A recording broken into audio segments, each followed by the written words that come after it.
So ஜென்ரலாவே குழந்தைகளுக்கு பாத்தீங்கன்னா ரத்த சோகை இருக்கிறப்போ பசி எடுக்கிறது கம்மியாகும். இது ரத்த சோகை வரதுனாலையும் இருக்கலாம், வயிற்றுல குடற்புழு தாக்கம் அதிகமா இருந்தும் இந்த மாதிரி பசி எடுக்கிறது கம்மியா இருக்கலாம். ரெண்டாவது விஷயம் வந்து பாத்தீங்கன்னா பைக்கா அப்படின்னு சொல்லுவோம். அதாவது குழந்தை நான் எடிபிள் சப்ஸ்டன்ஸ், உணவுப் பொருள்கள் அல்லாத விஷயங்களோ சாப்பிடக்கூடாத விஷயங்களை வந்து அதுக்கான ஒரு கிரேவிங் இருக்கும் குழந்தைக்கு. ஃபார் எக்ஸாம்பிள் அரிசி நிறைய சாப்பிடுவாங்க, அப்படி இல்லைன்னா செவத்துல இந்த சுண்ணாம்பு சுரண்டி அதை எடுத்து சாப்பிடுவாங்க, சாக் பீஸ் சம்டைம்ஸ் சாப்பிடுவாங்க.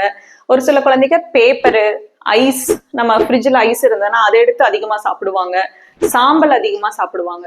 ஸோ இதெல்லாம் தான் வந்து நம்ம பைக்கான்னு சொல்லுவோம். இது வந்து ஜென்ரலாவே குழந்தைகளுக்கு ரத்த சோகை இருக்கிறப்போ இருக்கக்கூடிய ஒரு அறிகுறி. இந்த மாதிரி ஒரு சிம்டம் இருந்ததுன்னா அதை வந்து நம்ம ஏர்லியரா அட்ரஸ் பண்ணணும். ஸோ இந்த தொந்தரவுகள் ஏதாச்சும் இருந்துச்சுன்னா உங்க டாக்டர் கிட்ட கண்டிப்பா நீங்க குழந்தைய கூட்டிட்டு போய் காட்டணும். குழந்தைகளுக்கு அதிகமா சோர்வாவாங்க. அதாவது நார்மலா விளையாட வேண்டிய வயசுல ஒரு 4 வயசு 5 வயசு இருக்க குழந்தை எவ்வளவு ஆக்டிவா விளையாடணுமோ அப்படி இல்லாம அதிகமா சோர்வாகி உட்கார்ந்துக்குவாங்க.